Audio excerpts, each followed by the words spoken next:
Ya, hari ini kita masuk dalam ya perdebatan-perdebatannya yang mungkin, lebih ringan daripada minggu lalu ya. Kalau minggu lalu kan kita masuk pada teori-teorinya, mungkin juga ya kalau ada yang merasa kesulitan ya nggak apa-apa juga ya. Kan belajar memang ya perlu mengalami kesulitan, betul ya? Bukan kalau yang udah bisa ya nggak perlu belajar lagi ya. Atau yang udah tahu kan nggak perlu belajar. Kalau dosen ngomongnya itu-itu aja kan ya berarti ya mahasiswa udah nggak usah belajar lagi kan. Yang dosen omongin saya udah tahu semua nih Pak, oh ya udah berarti nggak usah masuk kelas kan.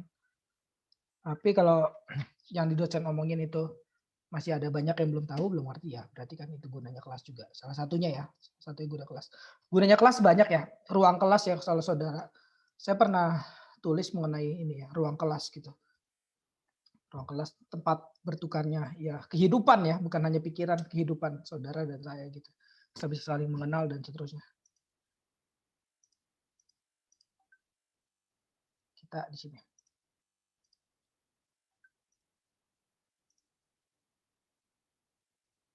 Nah ini ya. Nah kita udah masuk ke Alkitab kemarin kan.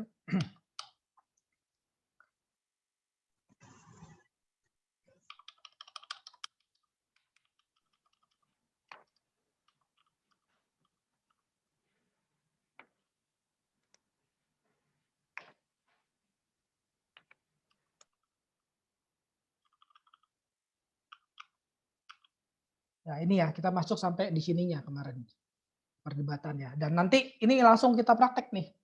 Bapak Ibu saya tanyain atau Bapak Ibu ya debat dengan ini ya, diskusi lah. Kita kenapa nggak biasa ini ya, karena kita nggak biasa diskusi, orang Indonesia itu nggak biasa diskusi ya, bawaannya emosi aja kalau diskusi. Satu gitu. Kalau kedua terus ya udah nggak biasa diskusi tabu dianggap gitu. Udahlah jangan debat-debat nanti berantem gitu. Padahal nggak debat, nggak diskusi, nggak tentu ada pertemanan. Paham nggak ya? Lawannya kita ini sebenarnya udah agak basi sih, cuma ya saya kasih tahu ya, lawannya cinta itu kan bukan benci ya, itu kan bukan berlawanan ya. Cinta dan benci itu nggak berlawanan loh. Itu sama-sama tarikan dua-duanya.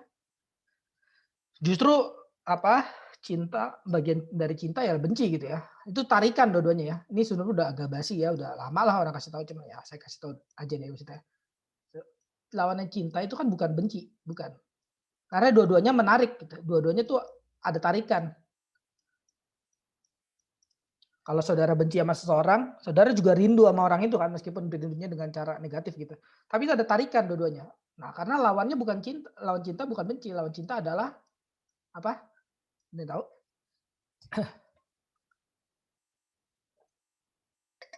Apa lawan cinta? Tidak cinta. Apa? Tidak cinta, Pak. Ya apa? Tidak cinta itu apa? Ignorant, mengabaikan,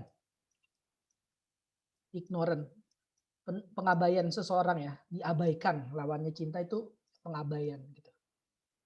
Jadi nggak anggap seseorang itu ada. Nah itu namanya ya benar-benar itu. Kalau saudara gini ya, makanya dalam Wahyu Wahyu 2 Tuhan katakan gitu, barang siapa kukasihi ia kutegur dan kuhajar. Nah, orang yang dikasihi itu ditegur dan dihajar gitu. Nah, saudara bersyukur ya kalau dalam hidup kita masih bisa ditegur dan dihajar, itu tanda kita dikasihi. Baik oleh dosen, baik oleh apa, orang tua, baik oleh ya siapapun gitu, baik oleh rekan pelayanan, pendeta, dan seterusnya ya, maupun oleh Tuhan gitu ya. Nah itu bersyukur gitu ya. Nah, kalau udah saudara dibiarkan gitu, nah itu udah paling mengerikan ya. Tuhan kalau membiarkan seseorang itu paling mengerikan. Jangan sampai kita dibiarkan oleh seseorang ya, apapun tuh, baik pun apalagi Tuhan gitu ya.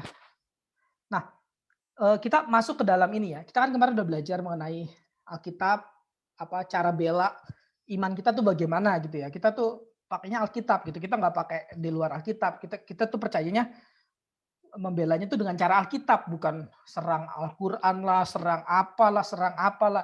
Maksudnya itu bisa jadi salah satu cara, tapi ya itu bukan cara terbaik lah gitu, kira-kira gitu ya. Cara terbaik ya kita pelajari Alkitab gitu ya. Dan bawa orang untuk pelajari Alkitab. Itu apologetika yang terbaik ya, apologetika yang mungkin membuat kita bertumbuh, bukan hanya membuat kita apa ya, menang debat gitu. Ya saudara menang debat satu hal gitu, tapi saudara bertumbuh itu banyak hal ya. Orang Kristen kalau udah jadi apologetik nggak bertumbuh lagi, wah itu ini ya apa, kecelakaan yang lumayan banyak ya, kerugian yang lumayan banyak ya gitu. Debat mulu di sosmed, debat mulu pakai YouTube, serang orang, serang orang, tapi yang diserang itu doang masalahnya gitu. Udah gitu yang udah gitu nyerangnya apa ya, nyerangnya orang-orang yang ya udah emang begitu, kacangan gitu, maksudnya nggak maju gitu. Nah ini satu hal ya, apa, menang debat satu hal, tapi nggak bertumbuh itu banyak hal gitu, kerugian besar gitu ya. Jadi saudara jangan sampai salah ya ketika kita berapologetika, kita tuh maunya kita bertumbuh juga gitu. Justru dari apologetika kita itu kita bertumbuh gitu. Ya, ini dari pelajaran apologetika kita bertumbuh gitu, bukan hanya menang debat, bukan hanya apa gitu ya. Nah ini saya banyak awal apa, kasih introduksi begini karena kita habis ini langsung mau debat gitu ya. Jadi saya kasih introduksi dulu. Nah, saya kasih introduksi dulu yang di sini misalnya, logika. Jadi jangan tabu dengan debat, tapi ingat juga hidup ini bukan untuk debat saja gitu loh. Jangan tabu tapi ya.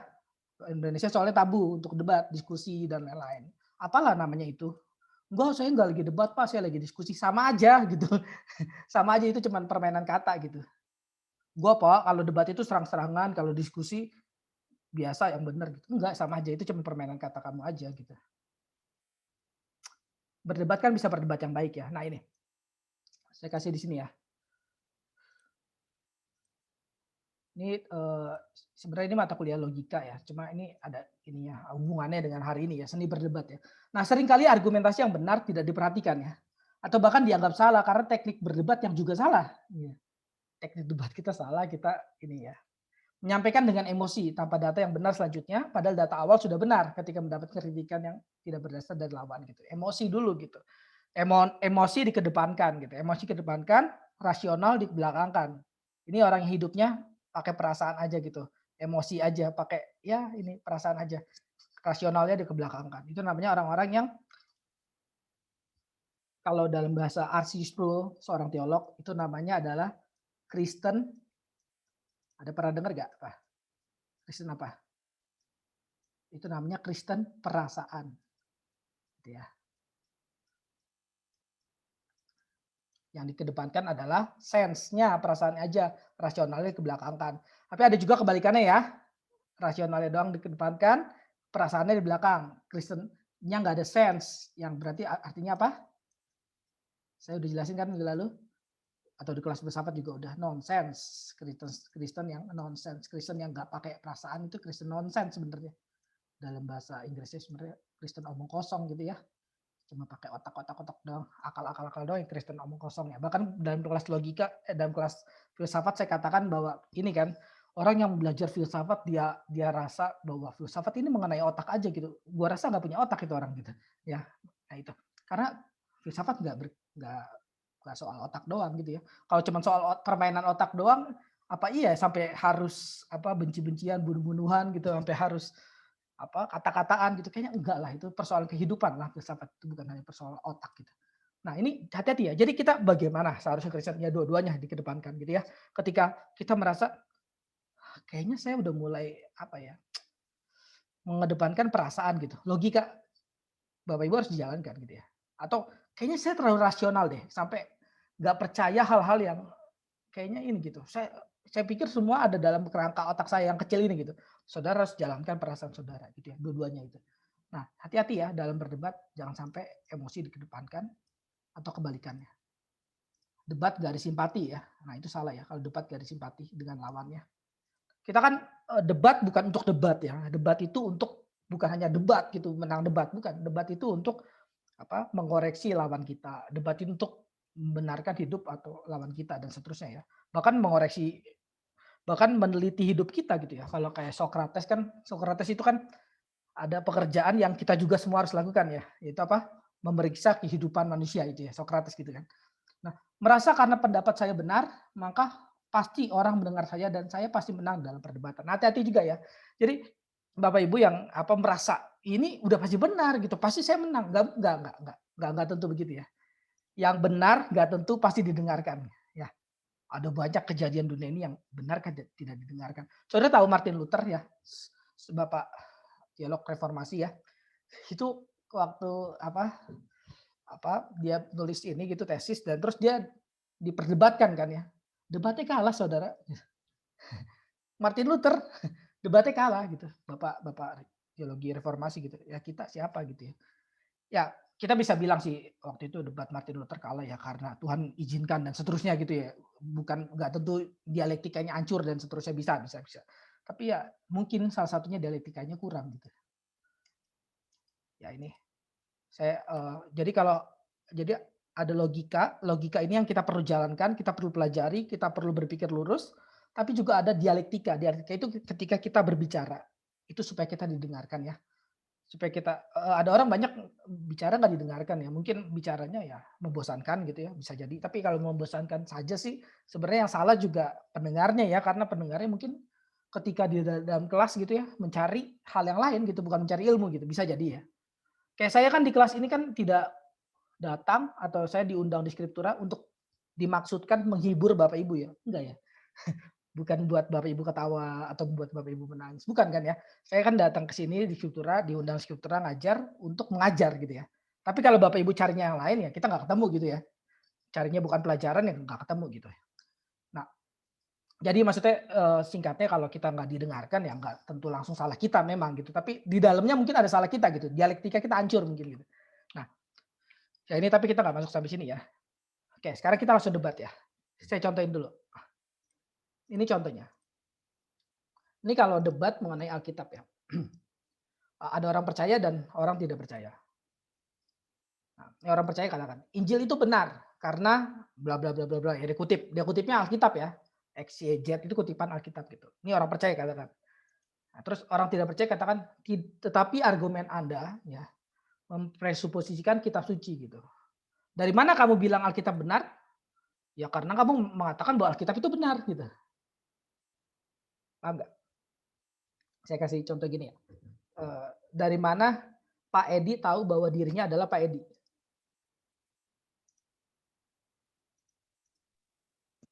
Dari diri sendiri dan orang lain. Ya, dari kepercayaan bahwa Pak Edi ya benar adalah Pak Edi. Kalau dari diri sendiri pun bisa aja Pak Edi pernah tertipu oleh diri sendiri nggak? Pernah ya? Pak Edi mikir akhirnya, aduh salah saya. Bisa dong? Nah, bisa Bisa aja. dong? Bisa dong, kita ditipu oleh diri sendiri pernah. Ditipu oleh orang lain ya sering banget gitu. Apa alasan kita harus percaya orang lain gitu ya. Berarti Pak Edi sadar bahwa saya adalah Pak Edi. Ya karena saya mempresuposisikan, ya, presuposisi itu artinya itu ya, mempostulatkan atau menganggap sesuatu di depan bahwa saya adalah Pak Edi. Jadi itu tuh nggak perlu pembuktian lagi. Saya Pak Edi itu nggak perlu dibuktikan karena apa? Karena itu emang argumentasi awal saya adalah saya Pak Edi gitu. Nggak pernah ada ya dalam dunia ini membuktikan bahwa kita buktikan bahwa Henry Cornelius adalah Henry Cornelius. Nggak pernah ada ya kayak gitu kayaknya ya maksudnya. Meskipun ini ya maksudnya apa? Sering orang kasih lelucon-lelucon gitu ya. Maksudnya ada orang yang sifatnya kayak iblis gitu. Terus kalau misalnya bertanding dengan iblis aja iblis juara 2, dia juara 1 gitu ya. Itu lelucon-lelucon gitu ada ya. Tapi maksudnya ini ya apa? Kalau nggak ngerti nggak apa-apa ya lelucon ini. Tapi nah, eee, nggak pernah ada ya membuktikan diri sendiri, karena itu buktikan diri sendiri itu ada presuposisi gitu. Sama Alkitab juga presuposisi. Alkitab itu tidak perlu dibuktikan, karena itu presuposisi. Nah, ini orang tidak percaya ini mengatakan itu. Ya jelas kita betul, kita mengatakan itu, kita nggak perlu apa, nggak perlu malu-malu mengatakan itu, gitu. Jadi perdebatan kita tuh bukan mengenai ini Bapak Ibu, apakah Alkitab benar gitu, bukan itu. Kita udah masuk dalam, kita percaya Alkitab benar. Sekarang kita kasih tahu nih sama orang, ini ya Alkitab benar gitu. Apa ya? Gini loh, jadi Bapak Ibu tuh bukan ini mungkin bisa bisa jadi beda sama Pak Robert ya nggak apa-apa ya, maksudnya saudara kan bisa kaya ya, maksudnya bisa ini ya. Mungkin kalau ada bisa jadi beda-beda. Saya kan compare dengan beberapa buku dan seterusnya. Nih, Bapak Ibu sekarang tuh udah pegang pulpen ini. Pulpen ini di depan mata, bukan pulpen ini masih dicari gitu. Mana sih pulpen yang paling terbagus di dunia ini? Ah, saya ketemu pulpen ini. Bukan itu, bukan. Bukan di situ lagi perdebatan non Kristen harusnya. Kepada orang percaya, orang tidak percaya ya sekalipun ya. Tapi kita tuh udah di sini, kita pegang pulpennya. Sekarang kita mau tunjukin, nih, this is a pen gitu. Kamu silakan pegang gitu. Apa yang saya percayai layak kamu percayai. Nah, ini kita tuh mau apologetika tuh dengan cara seperti itu ya. Bukan kita kosong, tangan dia kosong. Yuk kita cari yuk pulpen mana yang terbaik. Yuk kita debat yuk. Ah ternyata pulpen saya yang terbaik. Itu mah hoki-hokian saudara. Saudara ketemu lawan debatnya siapa dulu tergantung. Apa orang Konghucu yang mana? Konghucu yang kelas apa nih? Kelas teri apa kelas kakap apa gimana nih? Orang Buddha yang mana nih? Orang Hindu yang mana? Tergantung. Atau orang ateis yang mana? Atau orang Kristen KTP yang mana? Ya. Karena banyak orang Kristen KTP yang juga ternyata punya logik yang bagus ya gitu. Tergantung gitu. Nah, tapi kita udah pegang ini dulu. Sekarang kita mau tunjukin nih pulpen yang bagus. Silakan kamu pegang. Buktikan sama saya kalau ini salah. Gitu loh. Ini saya punya pulpennya, sekarang buktikan kalau ini salah. Kita udah tunjukin nih, sodorin Alkitabnya, dibuktikan kalau ini salah. Jadi kita nggak cari Alkitabnya ya. Alkitabnya udah depan kita dan kita sekarang sodorkan ke orang. Nah ini maksudnya ya lagi presuposisi itu seperti itu ya, berdebat presuposisi. Tetapi argumen Anda mempresuposikan kitab suci. Ya betul, kita nggak perlu takut mengakui dan nggak perlu malu mengakui. Iya, tetapi semua orang. Nah sekarang kita perlu apa ya? Nggak perlu takut mengakui, tapi kita perlu tandaskan, perlu limpahkan kepada dia juga gitu. Balik serang gitu ya, tanda kutip ya. Iya, tapi semua orang mempresuposikan sesuatu. Anda mempresuposisikan nalar manusia gitu. Anda nggak presuposisikan kitab suci sih, gitu. Kitab suci Anda nggak tapi nalar manusia Anda presuposisikan kan. Anda merasa manusia punya nalar dong. Manusia punya nalar, yang nalarnya itu dapat menilai kan. Itu presuposisi Anda kan. Kalau udah mulai nggak ngerti maksudnya tanya ya. Jadi kita dapat tengahnya tuh di mana gitu. Ya kan? Saya presuposisiin Alkitab benar. Tapi kamu juga presuposisiin akal kamu bisa benar dong. Kita sama-sama punya presuposisi kok gitu. Saya nggak malu tadi mengatakan bahwa kitab suci saya benar dan itu presuposisi saya. Tapi kamu juga jangan malu mengatakan bahwa nalar kamu juga presuposisi kamu. Dan kamu menganggap bahwa nalar kamu bisa menilai Alkitab gitu ya. Kalau saya merasa atau kalau saya berpikir Alkitab saya yang bisa menilai saya, bukan saya bisa menilai Alkitab.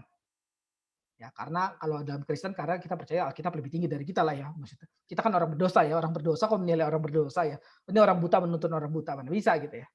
Orang buta ya harus dituntun yang tidak buta, yaitu siapa? Ya Alkitab gitu. Salah satunya jalan kebenaran gitu ya. Tuhan gitu ya, bukan manusia. Ini ini kenapa makanya presuposisi kita udah beda ya dengan orang tidak percaya itu presuposisi. Dan ini yang kadang-kadang nggak digali gitu. Ini kadang-kadang yang oh kita berdebat-debat aja, nggak bisa debat begitu nggak bisa. Karena presuposisi kita udah beda. Nah terus orang tidak percaya katakan, tetapi bagaimana Anda dapat memperlihatkan kebenaran kitab suci dengan mengacu kepada kitab suci? Bukankah itu sirkular? Sirkular itu maksudnya ya berpikiran yang berputar gitu ya. Kenapa kenapa Tuhan disebut Tuhan? Wah, kita sibuk cari alasan ya. Ya karena dia mengampuni dosa, dia begini, dia begini, dia begini. Kalau dalam presuposisi jawabannya gampang saudara. Tuhan disebut Tuhan karena Tuhan. Sama kayak Pak Edi disebut Pak Edi karena dia Pak Edi. Dia bukan bukan apa? Bukan Pak Hengli, bukan. Bukan Bu Jami dia bukan. Gampang jawabannya gitu ya. Nah, tapi ini dituduh orang sebagai pemikiran yang berputar ya. Nah, ini tentu ini ada debat presuposisi ya bersama orang orang yang juga paham presuposisi ya. Nah, nanti kan kita ada contoh-contoh debat yang lain ya, nggak harus pakai ini doang gitu ya. Nah, makanya nanti saya tanyain, saudara buat jawaban, terus ya nanti kita ini, coba kita latihan lah. Nah, orang percaya tapi juga ini ya akui juga, memang bisa juga berputar, tapi bisa juga enggak. Nah sekarang tapi saya juga katakan kepada kamu ya, tidak lebih sirkular lagi daripada maju kepada nalar untuk membuktikan nalar. Tapi kan kamu juga presuposisi nalar, ya. Nalar kamu benar dengan cara apa? Dengan cara pakai nalar. Ini lebih gila lagi ya saudara ya. Dia mengatakan nalar dia benar. Dengan cara apa buktinya? Pakai nalar gitu. Apa ya? Ya. Buktiin benar, nalar, pakai nalar. Nalar pertama aja belum bisa dibuktikan ya bahwa benar. Dia pakai nalar kedua gitu. Gimana gitu. Jadi kita mau nunjukin bahwa apa ya, perdebatan itu enggak melulu di fenomena ya yang selama ini kita tahu gitu ya. Bagaimana Alkitab benar ya, kita buktiin. Di dalam Yohanes ini katakan begini, enggak harus begitu terus gitu. Tapi nanti juga bisa ada yang begitu maksudnya. Ini kita debat dalam presuposisi, apa yang tidak kelihatan. Sebenarnya apa yang tidak kelihatan dari pikiran manusia itu ternyata ada gitu. Dan selama ini itu yang di dalam dasar diri manusianya itu. Kenapa debat nggak ketemu-temu, ya itu, kita presuposisinya beda kok, gimana bisa ketemu. Jadi saudara percuma kutip-kutip ayat buat mereka gitu ya. Mereka juga bisa kutip-kutip ayat buat saudara gitu. Karena presuposisinya udah beda. Yang sekarang kita mau hancurkan adalah presuposisi mereka. Ya, ya tentu dengan Roh Kudus ya, pasti bukan dengan kita. Orang tidak percaya katakan, jadi apakah kita tidak bisa berdiskusi karena kita punya presuposisi yang berbeda? Nah ini kan jelas juga pertanyaan kita ya. Kalau presuposisinya beda, apa nggak bisa diskusi? Ya, bisa. Asal kamu mau menaruh presuposisi kamu di atas meja. Dan saya akan buktikan bahwa presuposisi saya yang benar. Nah, gitu ya. Jadi bagus, mari tunjukkannya. Jadi bukan bisa asal kita taruh presuposisi kita dua-duanya di atas meja. Nggak bisa, saudara. Manusia itu nggak bisa tidak berpresuposisi. Manusia tidak bisa berpresuposisi, berargumentasi awal. Manusia itu nggak bisa tanpa kesimpulan awal. Apa yang mau diperdebatkan kalau sama-sama ditaruh di meja gitu. Ayo kita netral. Kalau netral nggak ada perdebatan, saudara. Kalau netral nggak ada perdebatan. Yang ada perdebatan adalah, nih sekarang saya punya pulpen nih. Kamu tunjukin kalau pulpen ini ngaco gitu. Itu perdebatan namanya. Nah makanya nanti perdebatannya seputar di Alkitab. Tapi ini salah satu contoh aja. Ini metode presuposisional. Kita bisa hancurkan sampai ke Bapak, dasarnya. Oke? Bapak boleh Hmm? sedikit tanya ya? Boleh, boleh. Berarti kalau saya perhatikan apologetika ini seolah-olah kayak memang kita harus menyerang ya Pak.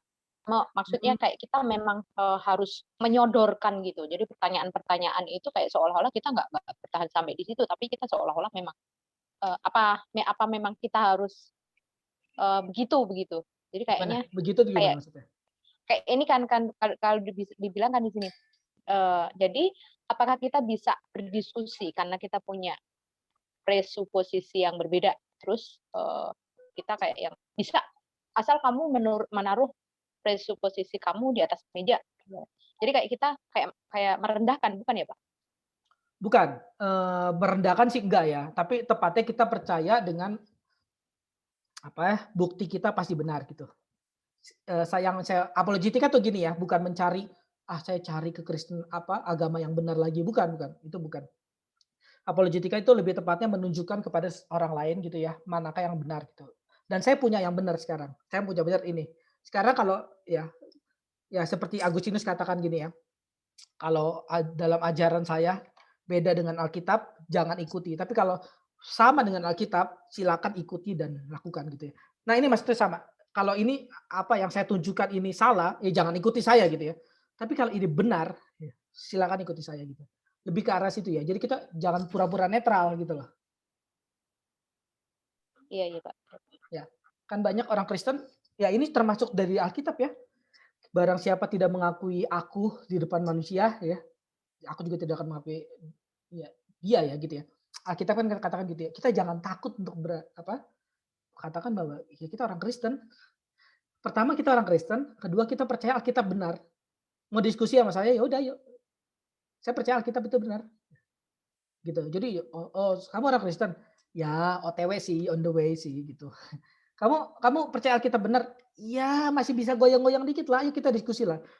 Enggak begitu cara cara apologetik ya, yang benar maksudnya.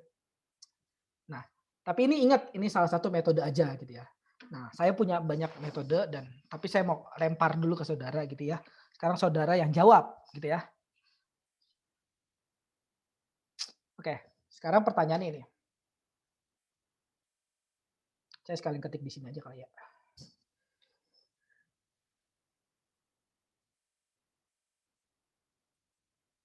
Jadi kita nggak pakai ini ya, satu jurus untuk semua orang. Waduh itu celaka sekali saudara. Satu jurus untuk semua orang, nggak bisa gitu ya. Kita harus punya 1000 jurus gitu ya. Punya ratusan jurus gitu ya. Jangan satu jurus untuk semua orang. Setiap ketemu orang pakainya itu. Waduh, itu apologetika macam apa? Nggak ada kepekaan lagi. Ya.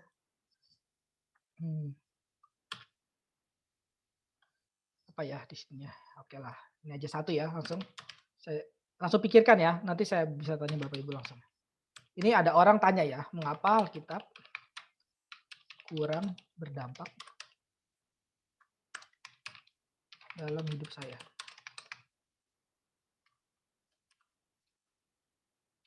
Kalau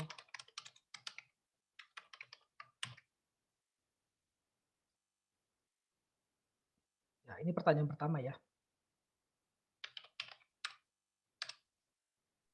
Dia, Pak, dia benar. Oh ya, sorry.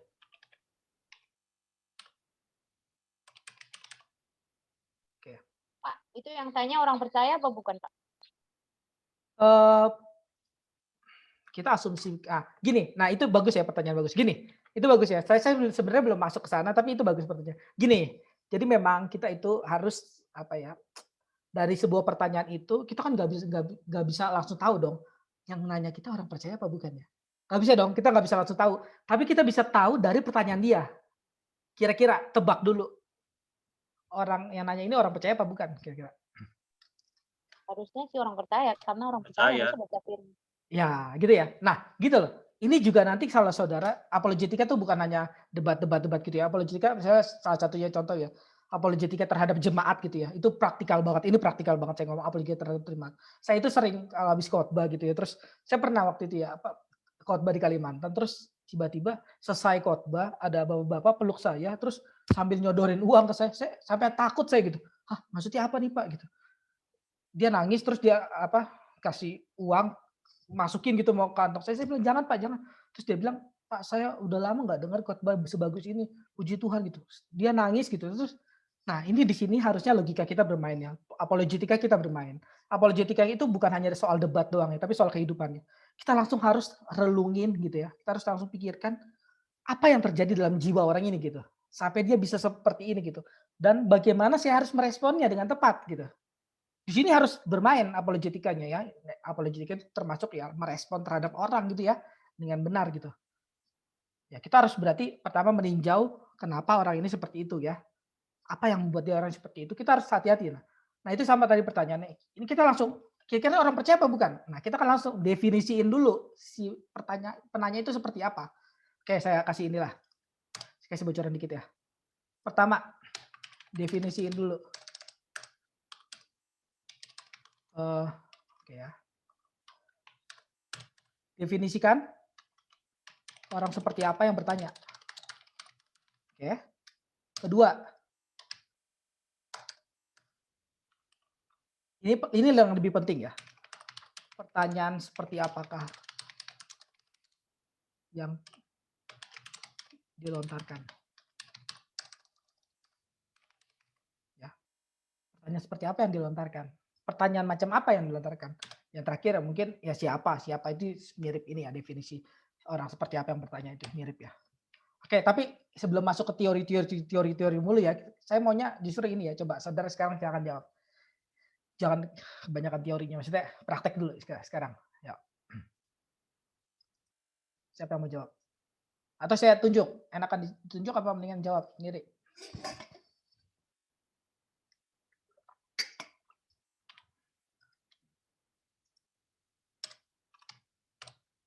Gimana? Ada yang bisa jawab? Bukan bisa sih, mau aja. Mau. Salah kan nggak apa-apa ya. Nggak kenapa-napa juga salah. Oke, saya tulis ya kedua ya.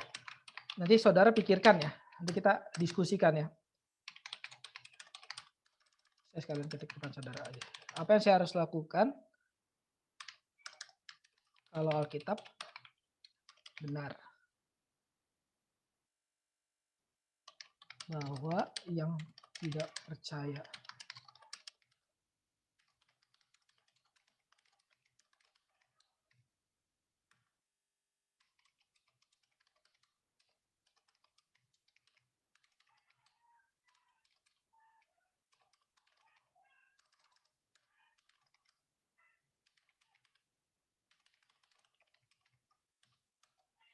ini pertanyaan nuansanya udah beda ya, nomor 2 ya. 1 sama 2 nuansanya beda loh. Pertanyaan orang banyak ya, jadi saudara jangan pakai satu. Jurus saya udah katakan, buat apa saya debat?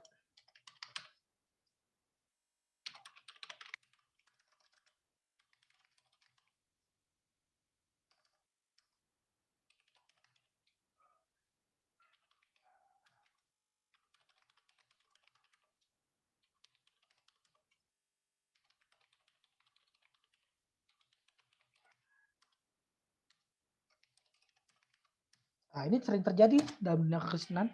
Nomor 3. Namanya praktikalisme. Ya. Oke, saya sekalian namain ya. Ini berubah sendiri nih, ini saya nih. Aduh, ada. Saya sekalian namain ya.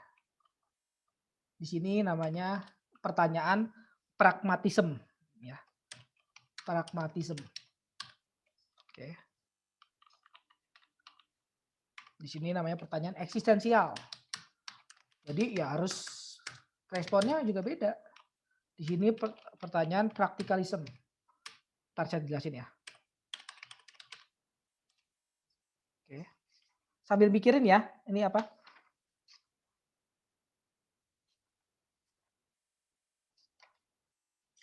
Jawabannya. Ya, di sini keraguan ya.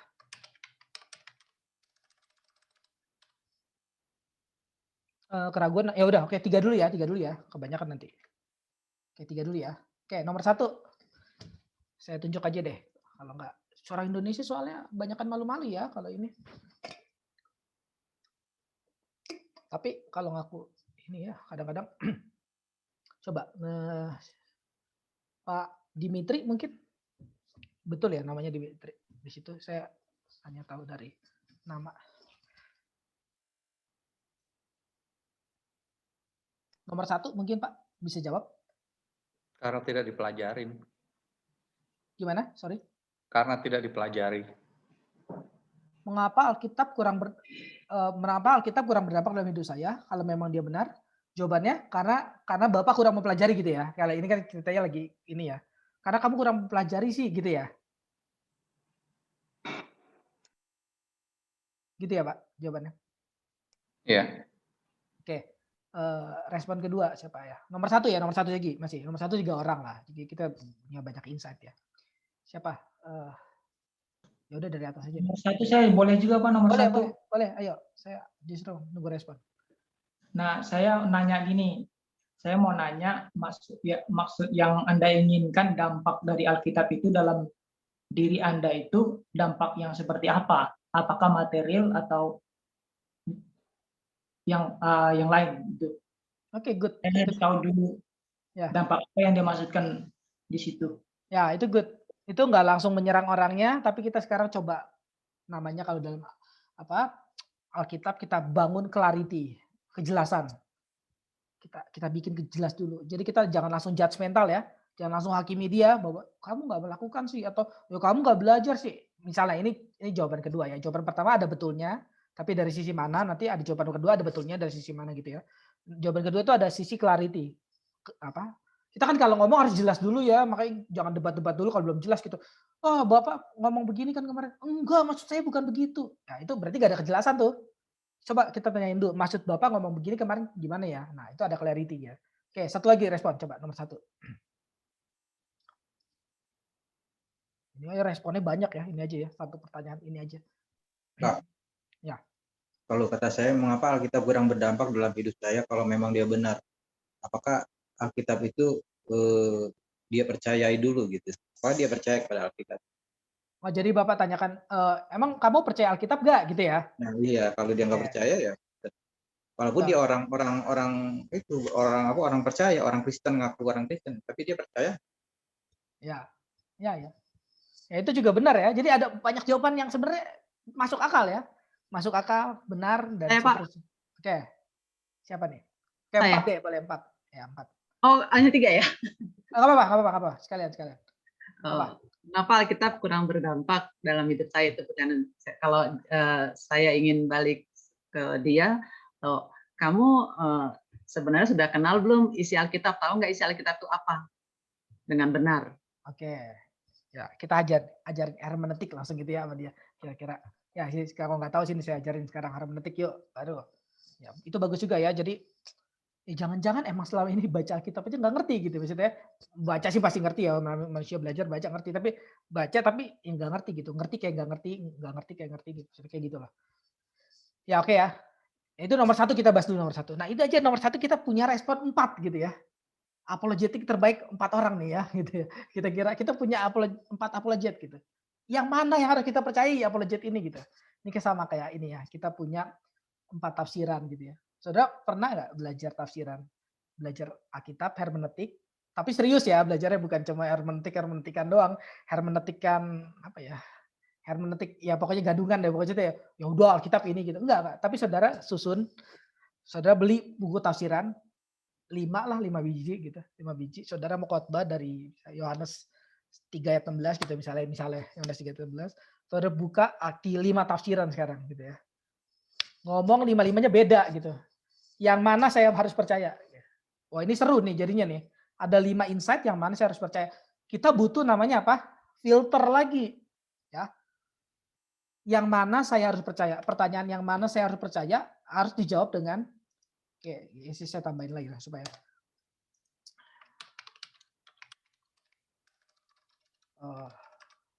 mana yang boleh dipercaya ya. Oke. Sebenarnya sih semuanya boleh dipercaya ya pasti ya. Mana yang boleh dipercaya secara utama kali ya. Ya, kita butuh filter lagi dong.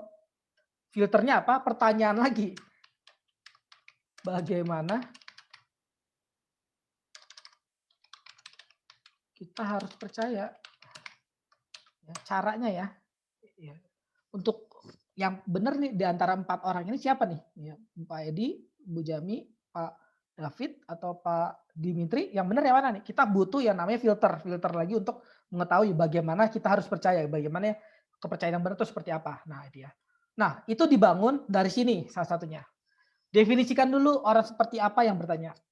Oke. Orang seperti apa yang bertanya tadi kan kita udah definisikan ya. Kira-kira kayaknya sih orang percaya nih. Kita kan ya. Kira-kira ini orang percaya yang nanya ya. Dia tanya dampak dalam hidupnya. Dari dampak Alkitab dalam hidupnya gitu ya. Yang kedua, definisikan dulu. Ini pertanyaan macam apa? Ini pertanyaan macam pragmatisme Bapak Ibu. Pragmatisme itu ini.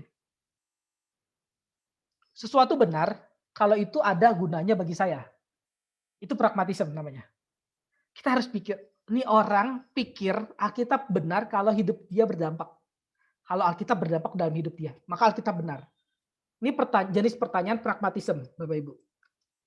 Paham nggak? Jadi ada jenis banyak pertanyaan, banyak jenis pertanyaan ya.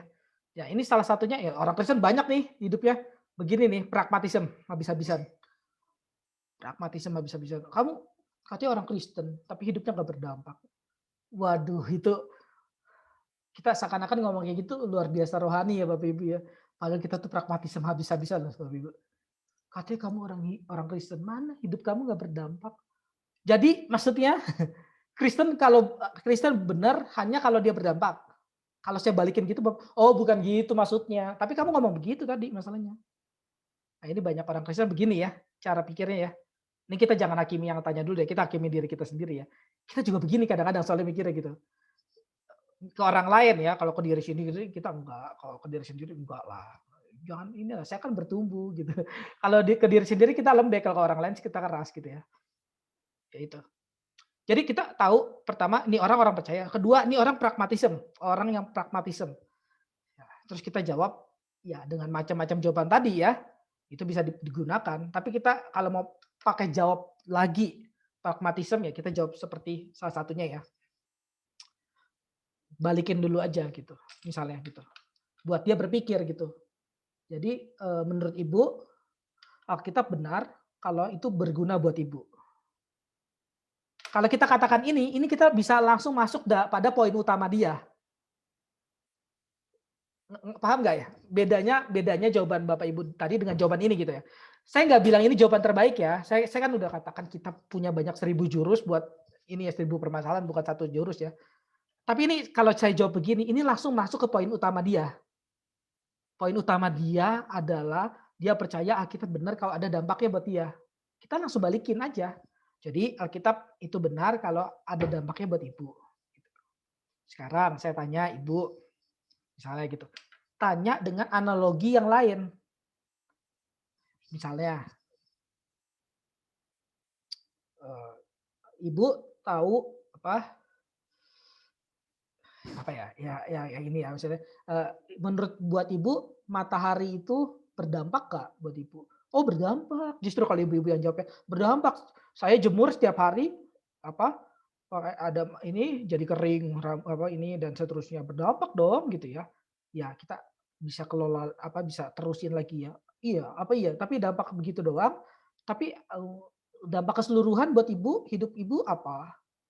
Ya, dia bisa tentu jawab dengan hal-hal lain ya, tapi kita bisa ini ya, apa, kasih tahu begitu dan orang itu hati nuraninya pasti ini ya gitu. Ya enggak, sebenarnya sih enggak ada goda-godanya juga sih gitu. Kalau hujan gunanya buat apa? Ya, kadang-kadang juga saya nggak pikirkan sih Pak gitu. Tapi itu benar ada hujan, itu benar ada matahari, ibu bisa lihat gitu. Ya, benar. Kenapa Alkitab jadi dipermasalahkan gitu. Banyak dalam hidup ini yang ibu juga nggak ada gunanya, tapi bisa ada, itu bisa benar. Gitu. Kita sebenarnya gini gampangnya ya, kita tanamkan kesadaran yang nggak ada pada dia gitu loh. Kesadaran yang nggak ada pada dia itu apa sih sebelumnya di sini? Yaitu ini, kalau Alkitab itu harus berdampak buat saya kalau dia benar. Ini kesadaran yang kosong. Enggak begitu kan? Kan ibu bukan segalanya. Enggak, ini enggak harus ibu ya, bapak lah. Bapak bukan segalanya dalam dunia ini. Kira-kira rumput buat apa gunanya buat ibu? Enggak ada, rumput gunanya enggak ada buat ibu. Debu gunanya buat apa buat ibu? Enggak ada, tapi ada tuh di situ bener tuh ada debu. Enggak harus salah kan gitu. Kita tanamin kesadaran yang lain gitu ya. Rumit nggak ini kira-kira? Maksudnya apologetika kayak gini? Mungkin belum biasa ya, tapi maksudnya ini nggak bisa dimengerti nggak ya? Kayak gini Bisa apologetika? Pak. Jadi kalau misalnya coba saya simpulkan bahwa ketika ada pertanyaan seperti ini tidak langsung judge gitu kan, tapi membawa pemikirannya pada hal yang baru yang kita coba mau tanamkan, coba mau kita sampaikan kepada dia, Pak. Jadi menanyakan menjawab dengan menanyakan sesuatu yang mengarahkan pemahaman dia kepada yang kita tahu gitu Pak. Begitu ya Pak kira-kira. Ya. Yang kosong dari dia itu ya. Yang kosong dari dia itu kita isi gitu ya. Yang dianggap selama ini itu benar gitu ya. Yang dianggap selama ini dia tuh pasti benar tanpa dipertanyakan gitu ya. Pertanyaan ini sendiri mengandung pertanyaan kan? Apakah pertanyaan ini benar gitu ya? Tapi tentu ya jawaban Bapak Ibu tadi juga pasti bisa dijawab ya, pasti bisa boleh dijawab. Tapi ya ini ya kita butuh tergantungan terhadap Tuhan ya. Ini kan kita just teori aja dulu di sini ya, just teori aja dan ya kita kan nggak tahu ya nanti orang macam apa yang seperti tanya seperti ini ya. Jadi ya hati-hati ya Bapak Ibu, apologetika itu nggak simple hafal rumus matematika gitu ya. Ya nggak simple itu pasti ya. Tapi ada nomena di belakangnya ya. Selalu ada pikiran di belakangnya ya. Selalu ada kehidupan di belakangnya ya. Bukan hanya yang kita lihat di mata gitu ya. Bedanya manusia dengan binatang ya, salah satunya ya kalau kata Aristoteles banyak samanya mah. Gak usah kepedean bedanya. Banyaknya sama. Binatang punya pikiran, manusia juga punya pikiran. Manusia kebaliknya. Manusia punya pikiran, binatang juga pikiran. Sama gitu. Manusia binatang punya manusia punya perasaan, pikiran, binatang juga punya perasaan gitu sama. Saudara boleh buktiin ya, binatang juga punya perasaan ya, bukan hanya intelektual ya. Bukan hanya intelektual, bukan hanya insting doang ya, enggak ya. Binatang tuh punya banyak hal gitu ya. Binatang punya perenungan, punya binatang, kata siapa kagak punya. Coba berinteraksi dengan binatang. Ada perenungan ada. Bedanya apa sih? Nah, ini bedanya salah satunya ya. Binatang tidak bisa merenungkan yang tidak ada gitu. Dia hanya lihat yang di depan. Yang di depan ada, ya udah itu. Tapi manusia enggak gitu. Manusia itu ya masih punya pikiran yang tidak terlihat gitu ya. Bisa dipikirkan. Gitu ya. Jadi matanya itu singkatnya ya, matanya tuh bukan di sini doang nih, tapi di batin ada gitu ya. Oke ya. Bukan spiritual tapi mata ya. Bukan soal spiritual binatang juga punya spiritual ya. Binatang juga kan punya ketundukan terhadap Tuhan, dia punya ya. Jadi hati-hati ya dalam menilai makhluk hidup lainnya ya. Makanya ada banyak manusia yang mirip binatang ya, karena bahkan ada yang lebih buruk dari binatang kalau kata John Calvin ya. Lebih buruk dari binatang yang buruk gitu kalau kata John Calvin. Nah ini yang kedua ya, apa yang harus saya lakukan kalau Alkitab benar bahwa yang tidak percaya Tuhan Yesus pasti masuk neraka? Apakah semua keluarga saya, nenek, adik ini nggak tahu ini saya mungkin apa saya ngetik salah atau ini saya berubah sendiri. Nenek, kakek dan seterusnya akan masuk neraka. Ini namanya pertanyaan eksistensial ya. Pertanyaan dari kecemasan ya. Eksistensial. Oke, gantian. Boleh gantian, boleh. Gantian dulu deh. Jadi 4 orang tadi udah jawab, sekarang Bu Elfrida, tinggal siapa? Bu Jami udah tadi. Pak Joni Kosasi, Kevin, siapa nih? Pak Hengli. Ya nanti 4 lagi.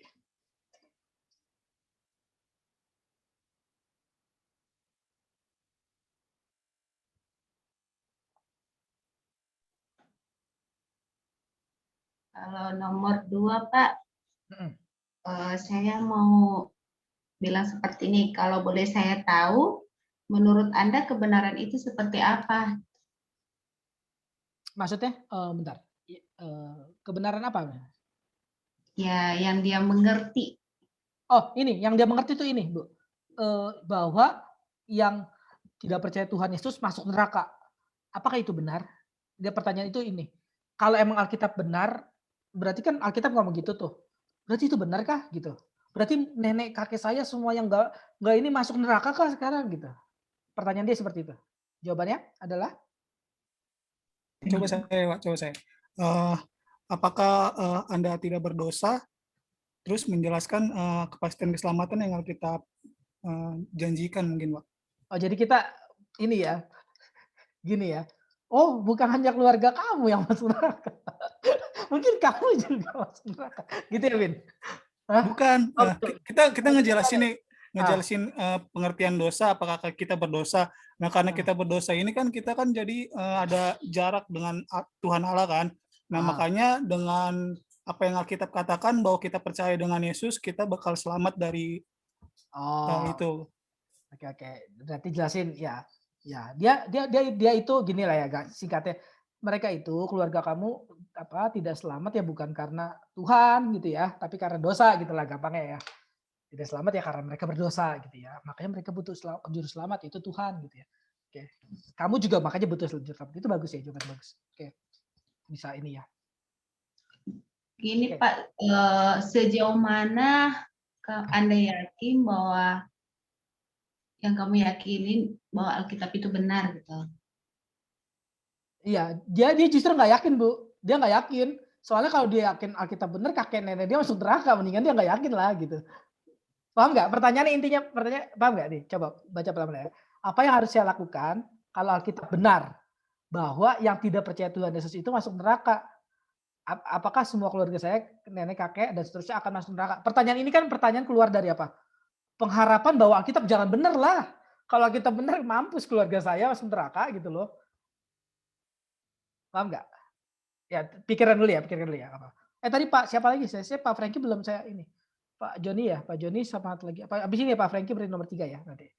Pak Hengli atau saya, Pak? Pak Hengli ya, tadi saya bilang kan ya, Pak Ya. Hengli kan. Pak Hengli dan satu lagi Pak Joni ya. Oke. Silakan Pak Joni apa Pak Hengli apa Bu itu dulu. Bu itu bagi mikir ya Bu Alfreda.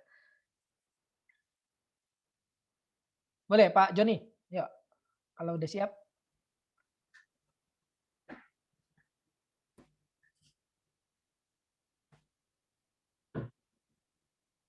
Kalau pemahaman saya, Pak, apa yang harus saya lakukan kalau Alkitab benar? Bahwa yang tidak percaya Yesus itu pasti masuk neraka. Berarti dalam hal ini kita bukan berlatar belakang Kristen ya, Pak? Orang itu yang nanya ya. Iya. Orang itu yang nanya bisa 2 kemungkinan, Pak. Bisa baru mau masuk Kristen kan ya, baru masuk Kristen terus dikatakan bahwa pendeta tadi yang khotbah katakan bahwa di luar Kristen semua masuk neraka loh, mampus dah keluarga saya gimana nih gitu. Itu bisa ya, bisa mau TW Kristen bisa. Tapi bisa juga emang bukan Kristen gitu, bisa juga. Ya maksudnya kalau saya menanggapinya dari orang yang baru percaya, dengar dia khotbah dari pendetanya, misalnya di Yohanes 14 ayat 6, akulah jalan kebenaran dan hidup. Kalau tidak melalui Tuhan Yesus kan dia tidak bisa sampai ke rumah Bapa. Jadi dia mengadopsi ayat itu, terus dia mengaplikasikannya ke keluarganya. Ya kalau terjadinya seperti itu ya harus kita tetap menjadi harus tetap melakukan apa yang Alkitab katakan. Nah, Iya benar. Keluarga kamu pasti masuk neraka gitulah singkatnya ya. Singkatnya Pak. Oke, nggak apa-apa. Itu jawaban-jawaban ya. Maksudnya nggak apa-apa ya. Iya benar keluarga. Dan emang ada ya pendeta-pendeta yang nggak mau. Saya nggak mau kompromi. Pokoknya bukan tanda kutip nggak mau kompromi. Kita juga nggak ada yang kompromi kok di sini. Maksudnya nggak, saya nggak mau toleransi lah pokoknya. Pokoknya kamu ya, tinggal tanyain aja keluarga kamu percaya Tuhan nggak? Enggak, ya udah masuk neraka pasti, udah gitu aja. Gampangnya simple aja kok jawabnya gitu. Gitu ya. Maksudnya itu nggak apa-apa ya. Itu salah satu jawaban, maksudnya bukan apa. Salah satu jawaban. Ya ini kan kita lagi mau coba dialektik ya, diskusi gitu. By the way ini suara saya jelas gak ya? Saya ini internet saya agak ngaco kali ya. Kamera Bapak Ibu ketutup.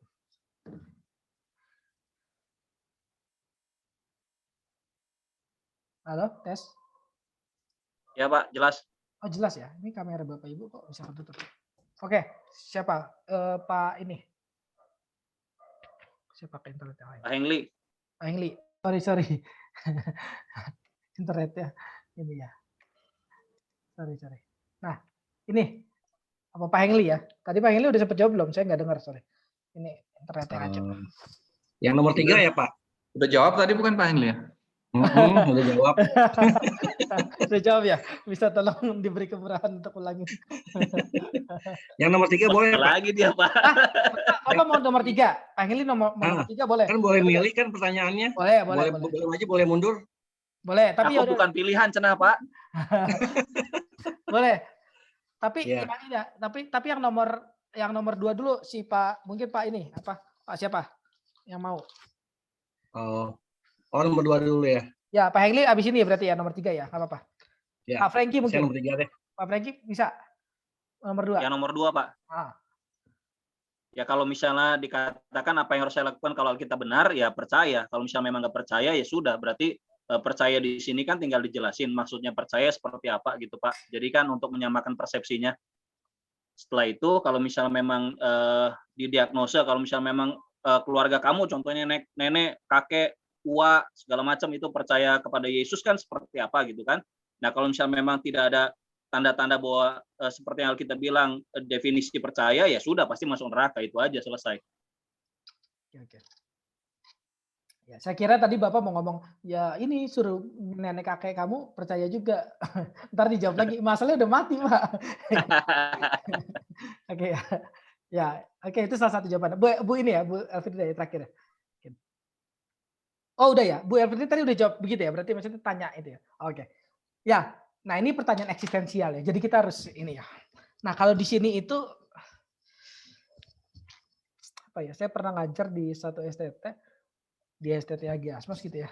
Ini pertanyaan, ini saya kasih apa analogi yang lain supaya Bapak Ibu bisa dapat di sini ya. Misalnya gini ya, ada seorang, sini aja ya. Misalnya ya, ada seorang nenek-nenek gitu ya, katakan gitu ya bahwa Pak, apakah Yesus itu benar-benar ada gitu, benar-benar ada mengasihi saya nyata gitu. Terus kita bisa jawab, ya betul Bu, nyata pasti gitu. Tapi kenapa cucu saya mati Pak gitu, masih kecil kemarin mati gitu. Nah ini kalau ada nenek-nenek ya, saudara nenek-nenek dengan serius bertanya kepada saudara begini, kita pasti nggak ketawa lah ya, bukan ketawa lah pasti ya, kita bukan apa ngeledek gitu, bukan ya, kita pasti ada mana ya, ada bukan keraguan ya, pastinya bukan keraguan, tapi kesimpatisan, rasa simpati gitu ya, ada rasa empati, ada rasa simpati. Jadi kita sebenarnya semuanya sih juga memang harus ada rasa empati ya, kita menjawab tuh harus ada rasa empati. Kita rasa empati sama simpati Bapak Ibu tahu ya maksudnya bedanya ya. Jadi kalau simpati itu kita bedanya, kalau simpati itu kita udah ada di dalamnya, kita bisa merasakan sakit dia bagaimana, itu simpati ya. Tapi kalau rasa empati itu kita emang nggak punya pengalaman itu sih, tapi kita bisa menaruh diri kita di posisi dia. Kalau seandainya nih sekarang nih, ya keberuntungan tanda kutip ya, tidak kepada kita gitu, ya bahwa benar Alkitab katakan yang tidak percaya pasti masuk neraka gitu. Dan istri kita, anak-anak kita, kakek kita, nenek kita, keluarga dekat kita itu nggak percaya Tuhan gitu. Nah, kalau saudara timpalkan ini ke dalam diri saudara gitu, kemungkinan itu bisa jadi ya saudara dapat jawaban yang terbaik gitu ya kepada orang itu gitu. Karena saudara punya rasa empati gitu ya. Rasa empati itu nanti nggak langsung harus bertabrakan dengan ketegasan ya. Kita bisa punya ketegasan tapi dengan rasa empati. Ya, itu nggak harus langsung kita jadi lembek gitu. Bukan, enggak kok Bu, bukan gitu kok Bu, enggak, Tuhan mengasihi. Enggak harus begitu. Rasa empati itu enggak harus begitu. Tapi kita bisa bedakan dengan clear pasti. Karena yang nyata itu bukan hanya pikiran ya, yang nyata itu perasaan juga nyata ya. Ketulusan itu nyata ya. Kebohongan itu juga nyata loh. Bapak Ibu, apa ya? Rasa ngajar tulus gitu sama ngajar enggak itu nyata gitu. Belajar serius sama belajar enggak itu nyata. Nggak perlu disebut.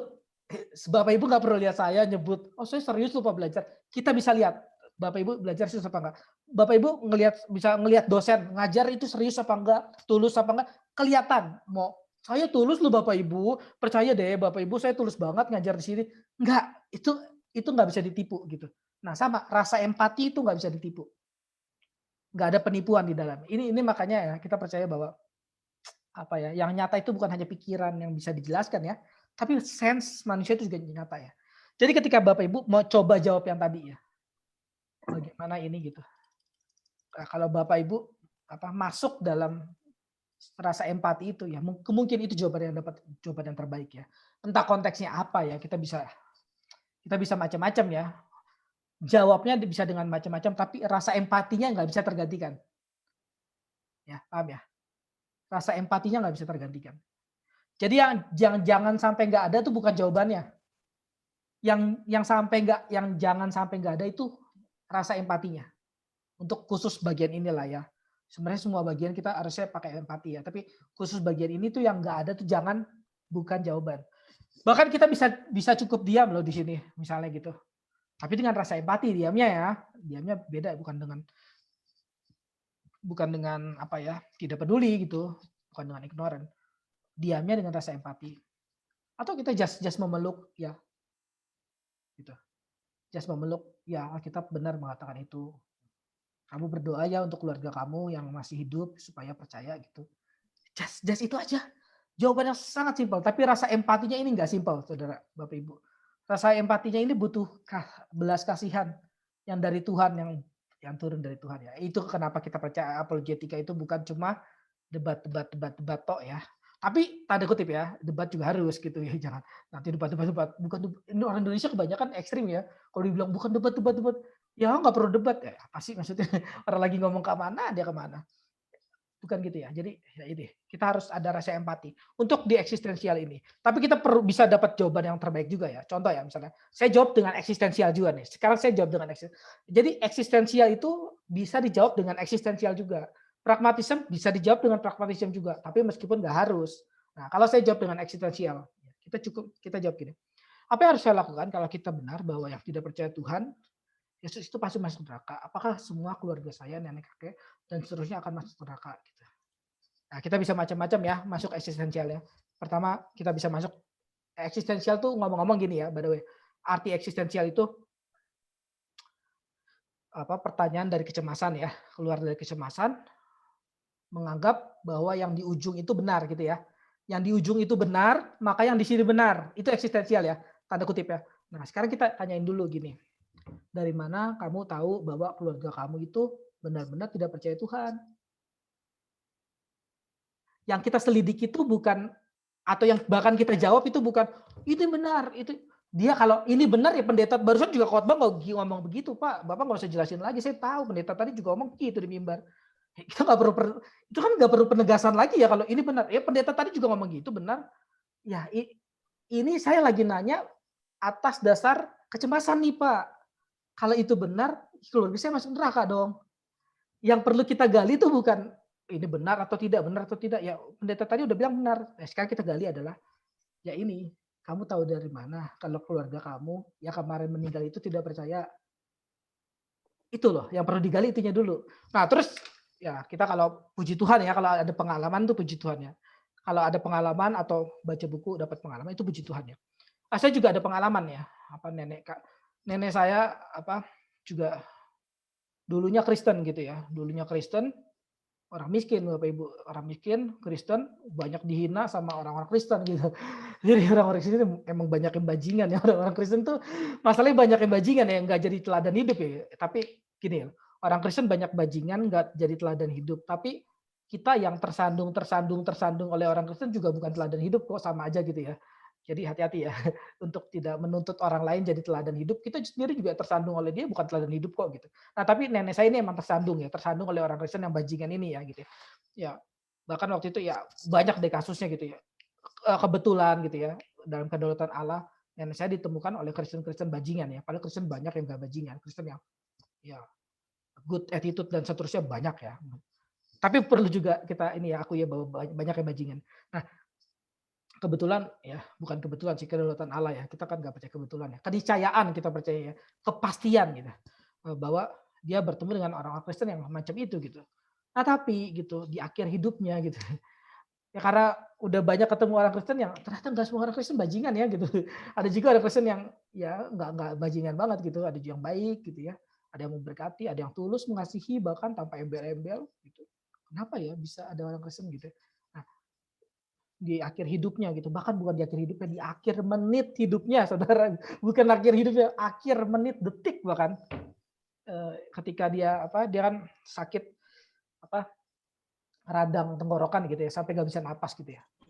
Nah itu ini saya disaksikan sama ii saya gitu, kata ii saya, panggil Ma, sebut Tuhan Ma, karena cuma Tuhan yang bisa ketemu Mama nanti, cuma Mama bisa ketemu Tuhan di sana gitu. Dan nenek saya menyebut Tuhan Yesus gitu dan terakhir mati gitu. Ini kejadian semacam ini apa ya? Oh gitu kita curigai kalau kayak gitu salah pertobatannya. Enggak begitu lah pasti Bapak Ibu. Kita kan bukan Tuhan lah. Berhentilah jadi Tuhan Bapak Ibu. Kita adalah manusia lah tuh Bapak Ibu, kita jangan jadi Tuhan lah. Cukuplah kita jadi manusia aja. Jangan so tahu gitu. Nah, tapi kita punya pengalaman seperti itu yang kita boleh sharing gitu. Karena saya menemukan banyak orang di akhir hidupnya tuh yang percaya Tuhan gitu. Dan sekarang dari mana kamu tahu bahwa orang-orang kakek nenek kamu tuh nggak percaya Tuhan gitu? Hanya karena dia tidak beragama Kristen bukan berarti dia tidak percaya Tuhan. Ya, yang kita jawab adalah apa? Tahu nggak? Yang kita jawab itu bukan pertanyaan dia loh. Tahu nggak apa deh yang kita jawab barusan? Kecemasan dia yang kita jawab. Kecemasan bahwa keluarga dia masuk neraka. Itu yang kita jawab. Kita nggak jawab pertanyaan dia, apakah itu benar? Ya benar, tadi pendeta tadi udah khotbah gitu. Bayangin saudara, orang kayak gini masih kita kasih ayat lagi ya. Benar, kamu nggak percaya gitu. Kamu baca dong 2 Timotius 3 ayat 16, semua yang ditulis Alkitab itu adalah segala yang ditulis Alkitab. Ini segala loh, bukan sebagian segala. Makin halus itu Pak. Apa? Untung nggak ini keturunan ular beludak kamu. Ya makin stres orang-orang kayak gitu ya. Iya betul. Karena bukan kecemasan yang kita jawab ya. Tapi sekali lagi ini just satu metode ya. Bapak Ibu bisa belajar salah. Ya, tapi ini bisa menjawab to the point ya, on the point gitu ya. On the point gitu ya. Jadi nggak bertele-tele, tapi bukan hanya nggak bertele-tele, tapi on point gitu ya. Jawabnya on point. Yang ditanya apa, ya kamu jawab yang itu. Bukan tanya apa, jawab yang lain. Oke, yang nomor 3.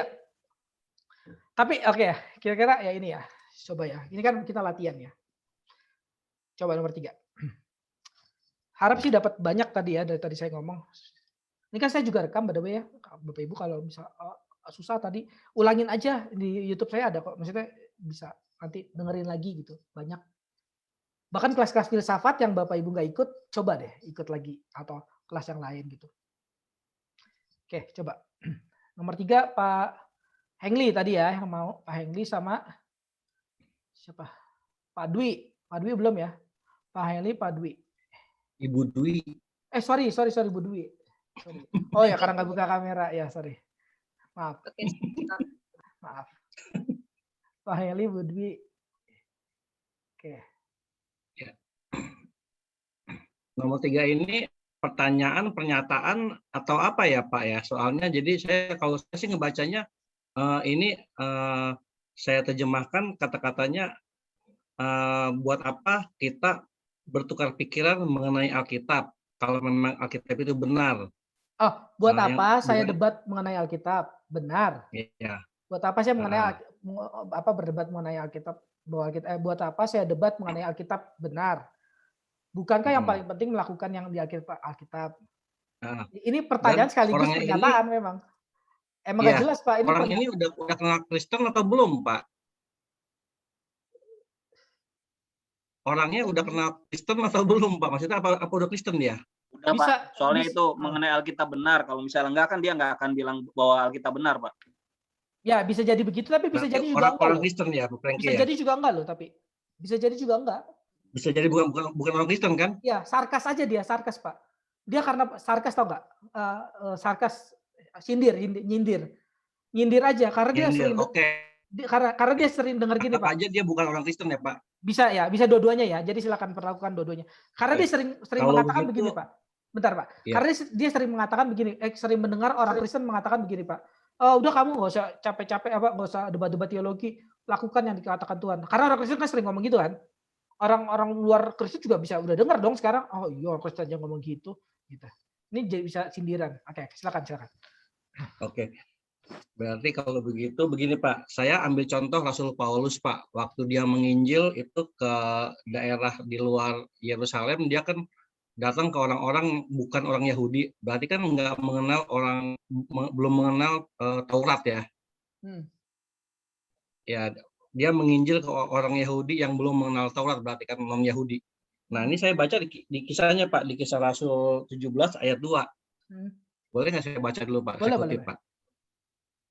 Seperti biasa, Paulus masuk ke rumah ibadat itu. 3 hari Sabat berturut-turut, ia membicarakan dengan mereka bagian-bagian dari kitab suci. Ia menerangkannya kepada mereka dan menunjukkan bahwa Mesias harus menderita dan bangkit dari antara orang mati. Lalu ia berkata, inilah Mesias, yaitu Yesus yang kuberitakan kepadamu. Beberapa orang dari mereka menjadi yakin dan menggabungkan diri dengan Paulus dan Silas, dan juga sejumlah besar orang Yunani yang takut kepada Allah, dan tidak sedikit perempuan-perempuan terkemuka. Nah ini gara-gara dia berdebat dengan Alkitab, mungkin orangnya ini sebelumnya nggak mengenal Alkitab, tapi akhirnya mereka menjadi percaya kepada Yesus. Nah kalau saya mengambilnya begini, kalau zaman sekarang penerapannya, kalau kita hendak berpergian ke suatu saat ke suatu tempat tanpa memegang peta atau memegang Google Map, pasti kita bakal nyasar. Nah jadi saya akan mendeskripsikan bahwa tujuan kita bertukar pikiran mengenai Alkitab ini bukan hanya sekedar isinya, bukan sekedar melakukannya, tapi kita mengetahui apa tujuan kita, karena ada di dalam Alkitab. Kalau tujuan kita udah tahu kita mau kemana, yang ada dalam Alkitab, pasti kita akan melakukan hal yang benar, seperti yang Rasul Paulus katakan, sehingga banyak orang yang tadinya nggak percaya, yang penyembah berhala segala macam, mereka akhirnya percaya dan yakin seperti Yesus, seperti Rasul Paulus katakan. Kira-kira seperti itu Pak Henry. Oke. Sip. Ya itu ya. Ya singkat, nggak usah disingkat lah, udah panjang soal tadi udah. Kayak gitu. Oke Bu Dwi. Iya, kalau saya kan, jadi kayak pertanyaannya ini kalau dibahasakan seperti ini ya. Buat apa saya debat mengenai Alkitab itu benar gitu? Dia tahu bahwa Alkitab benar gitu. Bukankah yang penting itu melakukan yang dikatakan Alkitab begitu kan? Jadi kayak kalau saya mendefinisikan orang ini adalah orang yang pernah membaca Alkitab dan dia merasa mau melakukan kebenaran Alkitab itu, tapi nggak penting buat dia untuk dia meneliti sejauh apa kebenaran Alkitab, kepastian kebenaran Alkitab gitu. Jadi seolah-olah kayak orang menyerah begitu ya Pak, orang yang menyerah gitu. Jadi saya mendefinisikan orang ini bisa jadi orang yang dia tahu firman Tuhan, yang sejauh dia tahu, dia nggak mau lebih jauh sejauh apa kebenaran Alkitab itu. Yang penting dia melakukan gitu yang dia sejauh dia tahu gitu. Jadi kalau saya mendefinisikan orang itu orangnya seperti itu gitu. Jadi kalau saya terus akan mengajak orang itu, oh kalau begitu gitu. Jadi saya mengimajinasikan saya ngobrol sama orang lain. Oh kalau begitu, yuk kita sama-sama cari kebenaran Alkitab. Karena ngapain kita melakukan apa yang ada di Alkitab, sementara kita nggak tahu kalau Alkitab itu benar gitu. Nah mungkin saya akan kasih analogi Misalnya gini, saya adalah seorang pedagang HP. Nah, saya memastikan bahwa HP saya ini adalah HP yang bagus gitu. Dia punya aplikasi gini-gini gitu misalnya. RAM-nya segini, bisa kita bikin dengan kemampuan yang segini-segini, dan saya dengan yakin meyakinkan orang itu bahwa ini benar HP yang benar menjadi pilihan kamu yang paling bagus gitu. Nah, dari analogi itu kan saya kemudian bisa meyakinkan, yuk kita cari kebenaran bahwa Alkitab saya itu adalah kitab yang benar gitu. Jadi kita berusaha meyakinkan gitu bahwa memang benar, kamu memang benar bahwa Alkitab saya itu Alkitab yang benar gitu. Jadi bukannya kita nggak usah nyari kebenaran gitu. Memang kita harus cari kebenaran itu di dalam firman Tuhan, karena memang firman Alkitab ini adalah Alkitab yang benar gitu. Memang kebenaran itu di situ gitu. Mungkin itu Pak. Oke. Saya. Ya. Pak, saya boleh ikutan? Boleh. Ya terakhir, Ibu ya, boleh. Ya. Saya ini saya akan menanya balik, memang yang disuruh Alkitab untuk dilakukan tuh apa sih?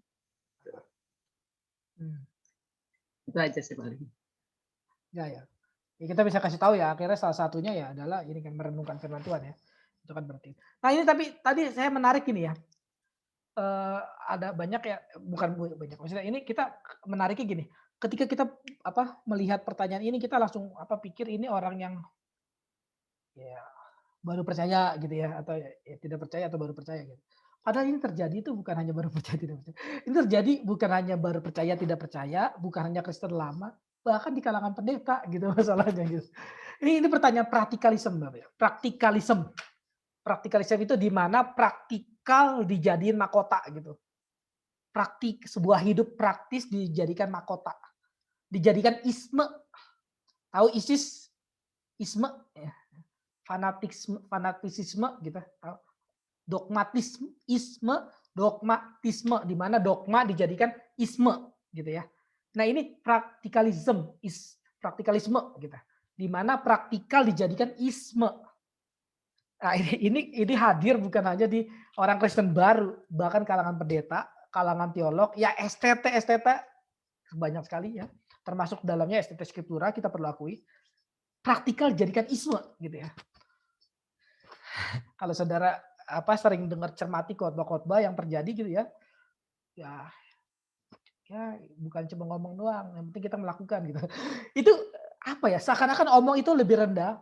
Seakan-akan via kontemplasi lebih rendah daripada via aktivita melakukan. Seakan-akan perenungan itu lebih rendah daripada melakukan.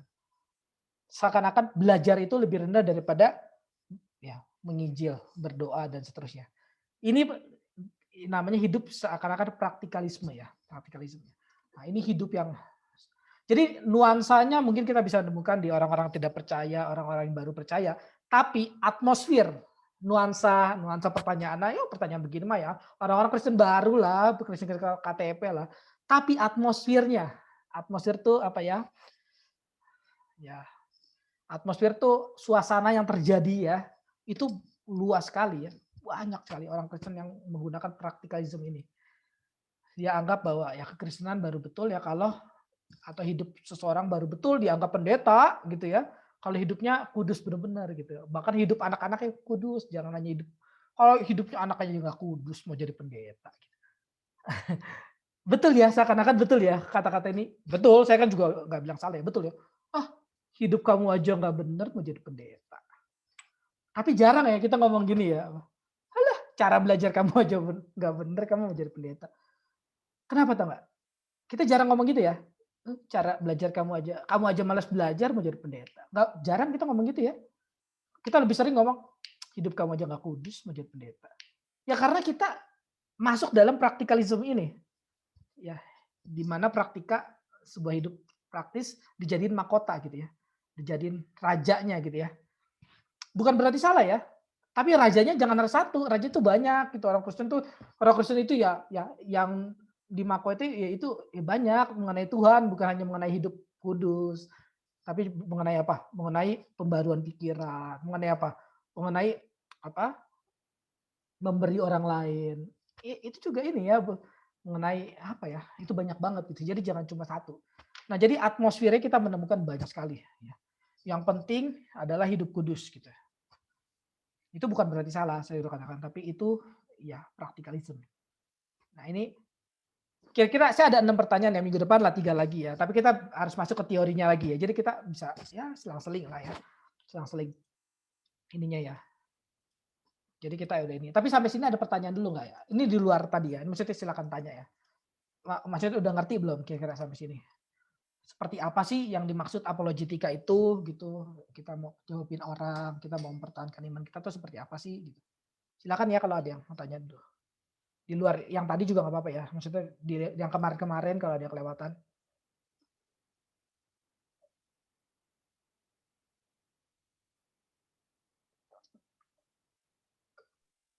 Pak, saya mau tanya. Ya.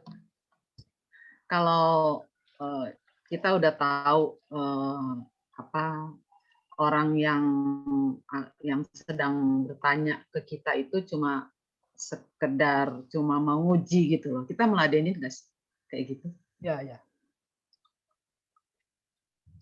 Itu sering kali ya kekristenan diuji. Masalahnya kekristenan diuji. Itu ini ya. Saya timpalin lagi dengan salah satu contoh lagi ya.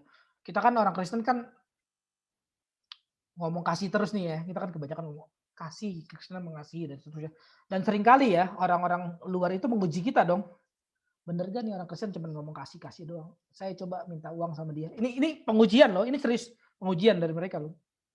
Saya coba minta belas kasihan dari mereka beneran kasih ke saya enggak gitu. Dan seringkali kita gagal ya atas pengujian ini gitu ya.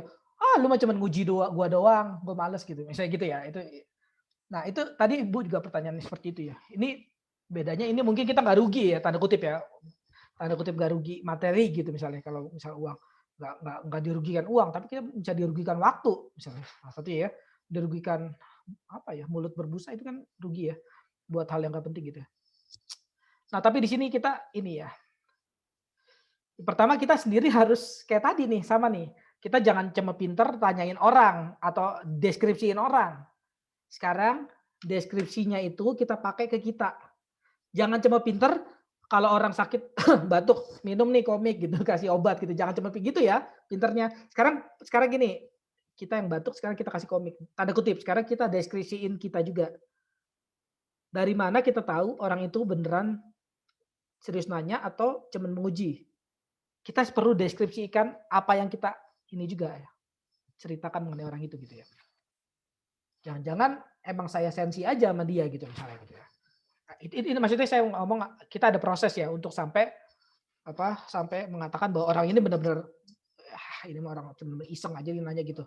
Jadi jangan langsung ke situ gitu. Kita perlu tanyakan dulu.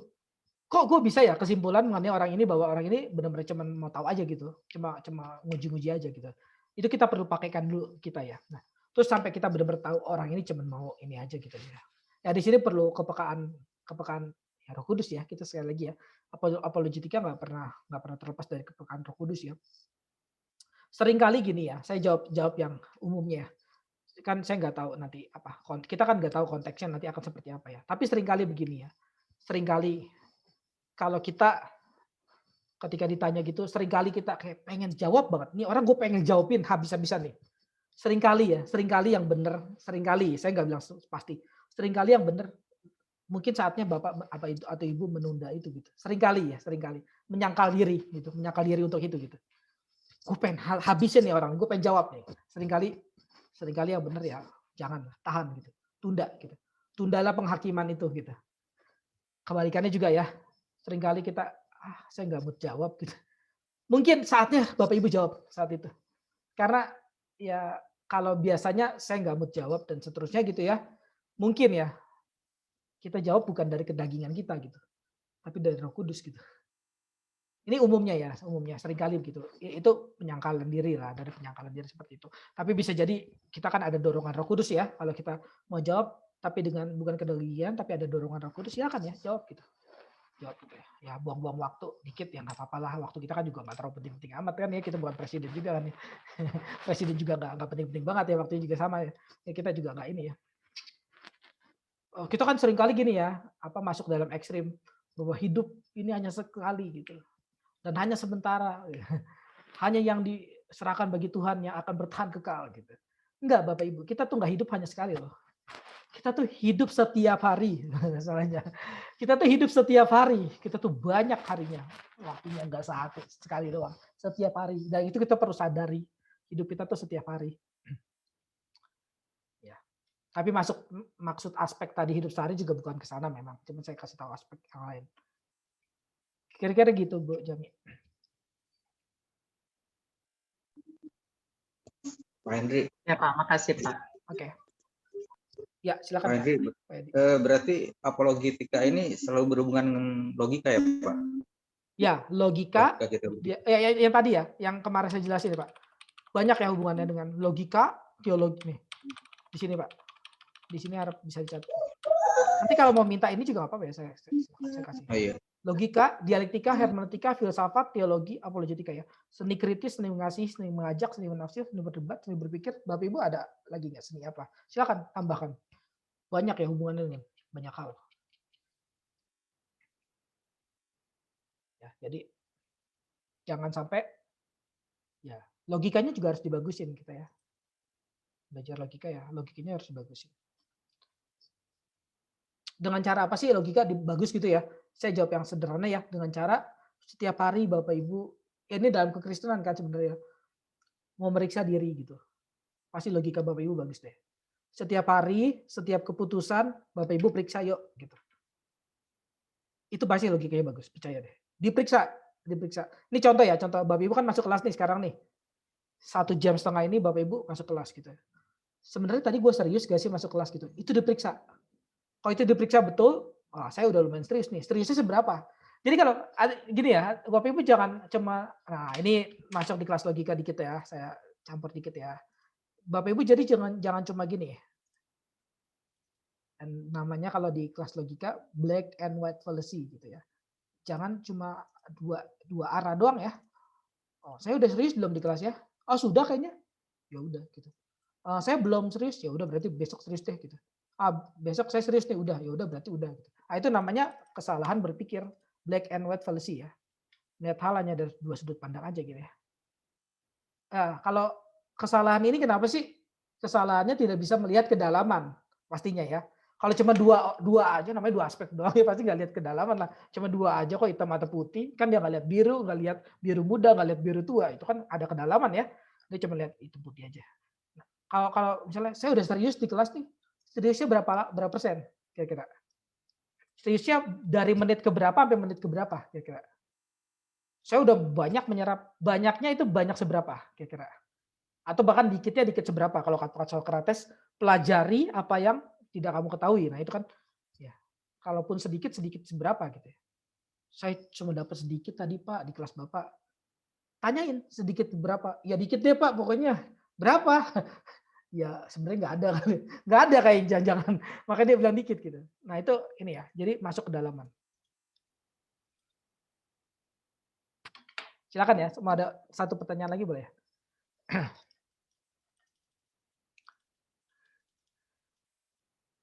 Saya sengaja kasih ini ya, banyak pertanyaan buat Bapak Ibu.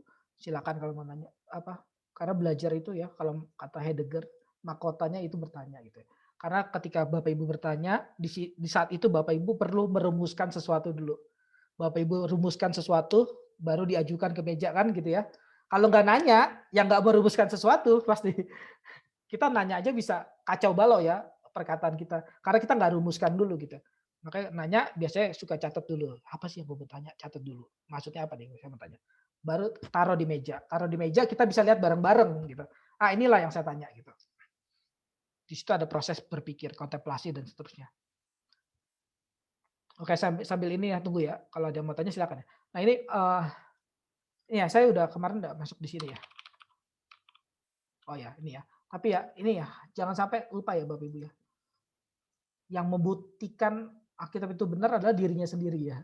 Pasti bukan kita Bapak Ibu. Kita bukan siapa-siapa percaya. Kita bukan pembela Tuhan sama sekali.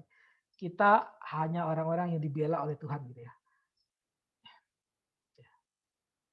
Ya ini apologetika yang sehat tuh seperti ini ya Bapak Ibu ya. Bukan mengedepankan manusia ya. Kita nggak percaya manusia di depan nih, manusia segalanya dan seterusnya. Kita hari ini mati, kita hari ini jam 9 ini pas Zoom ini di close dan Bapak Ibu semua di sini mati juga nggak kenapa-napa kok dunia ini gitu ya, masih bis-bis di jalan masih berlalu lalang gitu ya. Para Gojek masih cari makan sesuap nasi gitu ya. Dunia nggak berantakan kok kalau kita mati hari ini langsung ya. Nggak berantakan, biasa aja. Kita kan manusia biasa aja kok, nggak ini. Nah, ini ya kesaksian Alkitab kenapa bisa pasti benar? Karena kita percaya itu adalah kesaksian Allah ya. Kita bukan jadi pembela Tuhan, kita bukan jadi saksi Tuhan, tapi Tuhanlah yang akan menjadi saksi kita nanti di surga gitu ya. Saksi kita di penghakiman tata Allah gitu ya. Jadi jangan membalik ini ya, hati-hati. Oh iya Pak, nanti kalau di penghakiman Allah Tuhan bela kita. Sekarang saatnya saya bela Tuhan. Wih, hebat. Itu Kristen macam apa gitu ya, balik seperti itu. Ya, contoh. Nah, ini contoh ya, kita tidak belajar Sokrates ya dari ini saya di kelas filsafat udah banyak ini. Karena ini banyak anak-anak bapak-bapak ibu yang juga belajar filsafat mungkin juga ya di-refresh lagi ya, bukan berarti nggak boleh ya, maksudnya di-refresh lagi. Ya, contoh kita tidak belajar Sokrates dari lawannya ya, tapi dari Sokrates langsung ya. Sokrates langsung ya. Atau teman dan rekannya ya. Begitu belajar mengenai Allah, harus dengan buku yang Allah sendiri ingin dikenal ya. Yaitu Alkitab, bukan buku yang lain ya. Misalnya ateisme. Maksudnya kita belajar Tuhan dari ateis. Belajar Tuhan masa dari apa gitu ya. Masa belajar Tuhan dari misalnya Nietzsche gitu, misalnya tokoh filsuf. Belajar Tuhan masa dari Feuerbach. Masa belajar Tuhan dari Sokrates. Kan aneh gitu ya. Sokrates aja nggak mau belajar Sokrates dari orang lain. Dia maunya dari teman dia. Masih ini aneh gitu. Nah, kita suka mencampur barukan itu masalahnya. Nah, ini contoh argumen ya, Yohanes 3 ayat 16. Ini contoh, saya udah masuk lebih ini lagi ya di Alkitab nih sekarang nih kan. Tadi kan kita masih dalam tataran fenomena, tapi juga fenomenanya ternyata gitu ya. Kegelisahan orang tuh ada ternyata ya. Pragmatisme orang ternyata ada. Jadi pertanyaan itu nggak hanya soal pertanyaan, tapi pertanyaan itu soal apa yang ada di balik pertanyaan itu. Behind the scene-nya apa? Apa yang menggerakkan orang lain bertanya seperti itu? Itu yang perlu kita juga tanyakan. Apa yang menggerakkan Bapak menanya seperti itu? Itu perlu kita koreksi gitu. Nah, tapi ini kita bisa masuk ke Yohanes 3 ayat 16.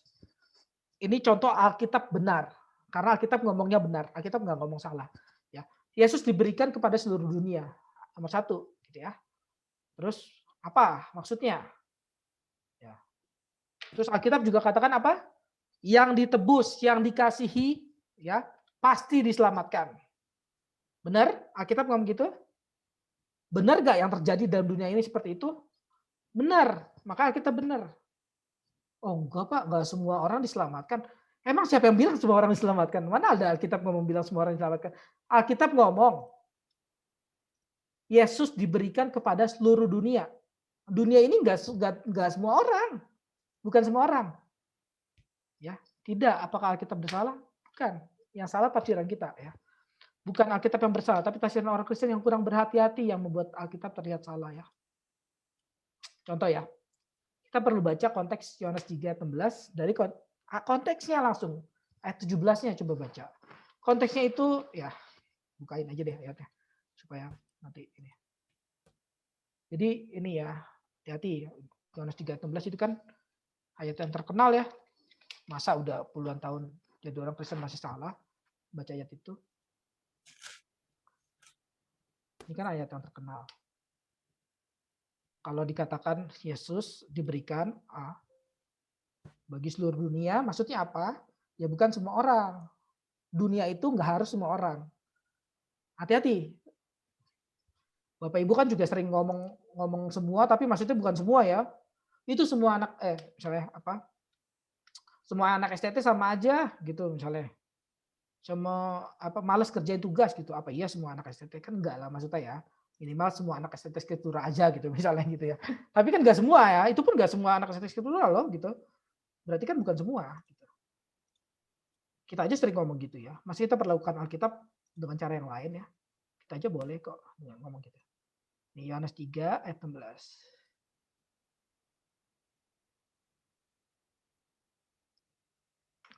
Ya. Ini saya sering ulang nih ayat ini karena ini salah satu ayat yang terkenal, tapi saking terkenalnya banyak disalah mengerti gitu oleh orang Kristen maupun orang non Kristen ya. Orang non Kristen bisa bisa klaim pakai ayat ini loh. Mana katanya Yesus diberikan ke seluruh dunia? Mana? Nggak semua orang selamat tuh. Nggak semua orang percaya Yesus mati loh Bapak Ibu kalau dijawabin gitu. Gimana dong? Ya juga ya.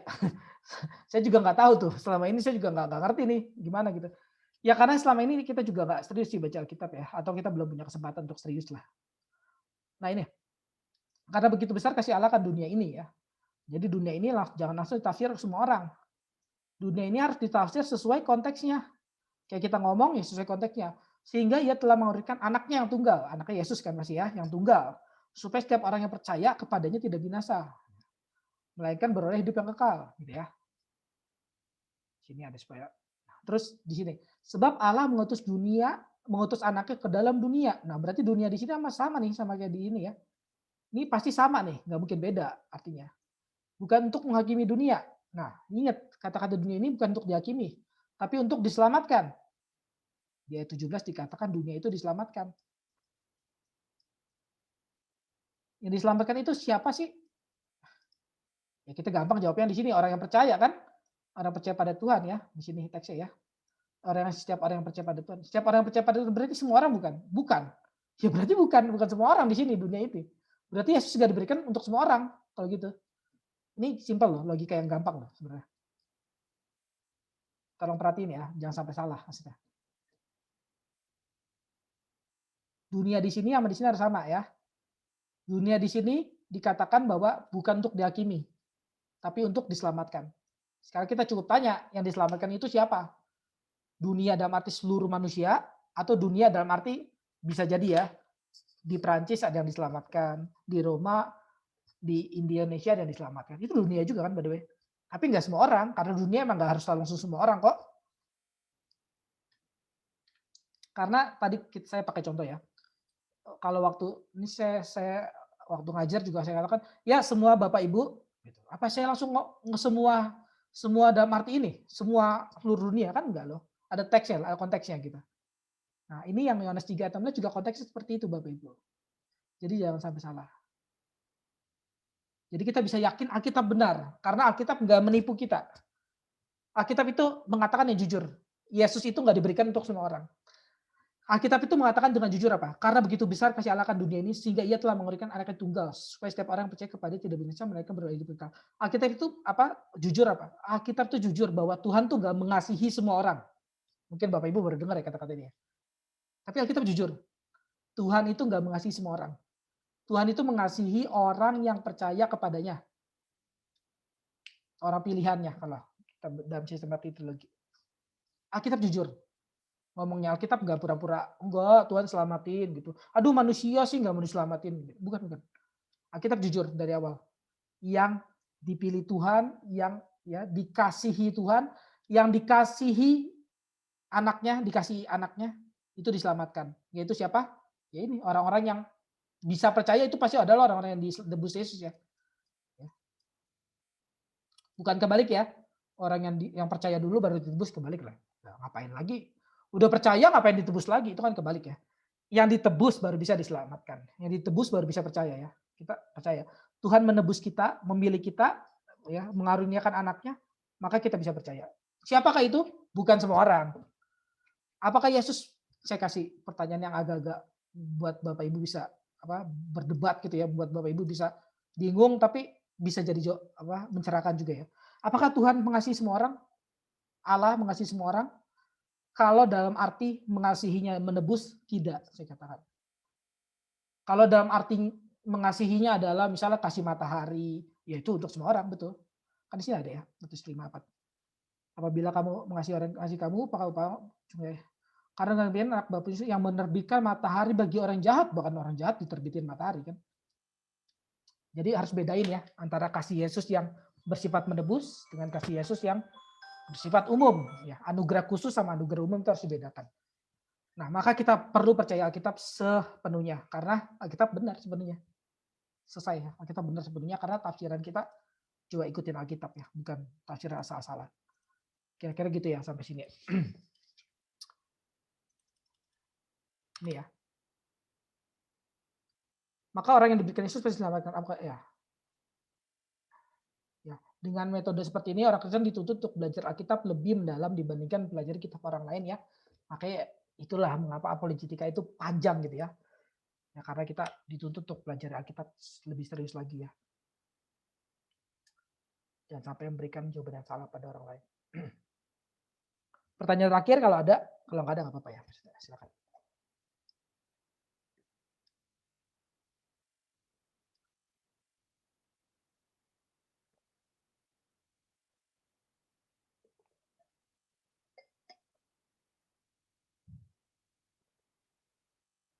Ya nggak ada ya.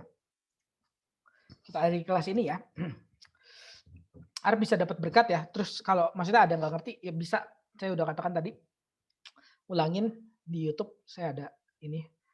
Saya upload di YouTube. Bisa tanya juga melalui WA dan seterusnya. Boleh. Kalau saya nggak ada kesibukan saya bisa balas ya. Kalau saya tergerak balas saya akan balas gitu ya. Kalau apologetika menuntut saya balas saya akan balas. Ya di situ saya akan ini kan juga apa? Deskripsikan ini pertanyaan apa gitu ya misalnya. Pertanyaan seperti ini perlukah dibalas dengan cepat gitu ya. Ini kalau Bapak Ibu main WA pikirin gini ya, pertanyaan model seperti ini gitu ya. Perlukah dibalas dengan cepat gitu ya. Kira-kira gitu ya. Ada dalam grup kan kita masuk dalam grup banyak orang nih. Orang seperti ini pantaskah dijawab misalnya gitu. Itu apologetika juga ya. Apologetika orang seperti ini pantaskah dicueki? Kebalikannya juga iya dong, jangan gitu loh. Jangan cuman ininya doang gitu loh. Orang seperti ini pantaskah dicueki gitu. Kasihan dong cueki misalnya gitu. Tapi kebalikan orang seperti pantaskah dijawab? Ini apologetika bermain ya seterusnya. Karena apologetika bukan cuma yang kita ngomong, tapi yang apa di balik kita ngomong di belakangnya, behind the scene-nya ya. Oke. Ya kita berdoa ya, kita selesai. Oke, kita bersatu dalam doa. Ya Tuhan, terima kasih. Kami hari ini pelajari banyak hal mengenai apologetika. Tuhan tolong berkati mahasiswa, mahasiswi, Bapak Ibu yang belajar. Tuhan berikan mereka kesabaran, ketekunan untuk terus bisa memperhatikan, untuk bisa terus menggali apa yang mereka tidak paham, apa yang mereka tidak ketahui. Buat mereka juga bisa memberkati orang lain dengan apa yang sudah mereka ketahui. Bisa memberkati teman-teman mereka. Buat mereka juga bisa melayani Engkau. Karena hanya Engkau yang pantas dimuliakan, dilayani. Hanya namamu yang pantas ditinggikan, diagungkan, dan seterusnya. Biarlah kami hidup hanya untuk memuliakan namamu. Kiranya kelas ini ke depannya juga terus bisa memuliakan namamu. Karena kami percaya kelas ini ada karena hadiratmu, karena anugerahmu yang bertata bagi hidup kami semua. Yang memberikan kami kesempatan untuk bertukar pikiran, untuk kami belajar apologetika lebih lagi, lebih dari apa yang kami tahu sebelumnya, apa yang kami sukai sebelumnya, bahkan kami pelajari apa yang kami tidak sukai, yang mungkin juga yang sulit bahkan bagi kami, tapi kiranya Tuhan mau menolong kami, Tuhan mau menganugerahkan kami, suatu untuk kami bisa tekuni, suatu untuk kami bisa senangi, harapkan. Ya, kami percaya karena harapan itu ada di dalam-Mu. Demi nama Yesus, amin. Oke. Makasih semua. Henry, thank you. Terima kasih ya, Pak. Salam. Terima kasih, salam semua.